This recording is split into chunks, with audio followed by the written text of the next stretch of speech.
ഒരു വെടിക്ക് രണ്ട് പക്ഷി എന്നൊക്കെ പറയുന്ന പോലെ ഞാനിപ്പോൾ ഉണ്ടാക്കുന്ന ഈ ഒരു ക്രാഫ്റ്റ് ഐറ്റത്തിന് രണ്ട് കാര്യത്തിന് വേണ്ടിയിട്ട് യൂസ് ചെയ്യാം കേട്ടോ.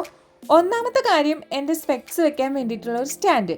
രണ്ടാമത്തെ നമുക്ക് വീഡിയോയുടെ ലാസ്റ്റ് കാണാം കേട്ടോ. എനിക്ക് പവർ ഗ്ലാസ് ആണ് ഉള്ളത്, അതുകൊണ്ട് തന്നെ സ്ക്രീൻ യൂസ് ചെയ്യുമ്പോഴും വായിക്കുമ്പോഴും ഒക്കെ വെക്കണമെന്ന് നിർബന്ധമുണ്ട്. പക്ഷെ ഒരു പ്രാവശ്യം ഞാനത് വെച്ച് കഴിഞ്ഞാൽ പിന്നെ അത് എവിടെയോ കൊണ്ടിടും. അത് കഴിഞ്ഞ് രണ്ടാമത്തെ പ്രാവശ്യം വെക്കാൻ നേരം ഇങ്ങനെ നോക്കി നടക്കണം.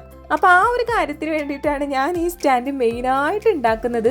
കണ്ണടയുടെ കാര്യം പറഞ്ഞു വന്നപ്പോഴാണ് ഈ അടുത്തിടയ്ക്ക് കേട്ടോ എനിക്ക് പവർ ഉണ്ടെന്ന് ടെസ്റ്റ് ചെയ്തപ്പോൾ മനസ്സിലായത്. അപ്പോൾ ആ ഹോസ്പിറ്റലിൽ ഇരുന്ന് ഞാൻ ഒരു ആവശ്യമില്ലാതെ കരഞ്ഞായിരുന്നു. എനിക്ക് എന്തോ അത് കേട്ടപ്പോൾ ഭയങ്കര സങ്കടമായിരുന്നു. മേ ബി കാഴ്ചശക്തി എന്നൊക്കെ പറയുന്നത് വലിയൊരു സംഭവമാണല്ലോ. അപ്പോൾ അതിനകത്തൊരു കുറവ് വന്നു എന്ന് അറിഞ്ഞു കഴിഞ്ഞപ്പം ഒരു സങ്കടമായിരുന്നു. നിങ്ങൾക്ക് പവർ ഗ്ലാസ് ഉണ്ടെങ്കിൽ ജസ്റ്റ് ഒന്ന് കമൻറ്റ് ചെയ്യണേ, എനിക്കൊന്ന് വെറുതെ അറിയാനാണ്. പിന്നെ നമ്മൾ രണ്ടാമത് പറഞ്ഞ യൂസ് ഇതാണ്. ഇങ്ങനെ ഹെയർ ആക്സസറീസ് ഇട്ട് വെക്കാനും നല്ലൊരു അടിപൊളി ക്രാഫ്റ്റ് ആണ് കേട്ടോ ഇത്.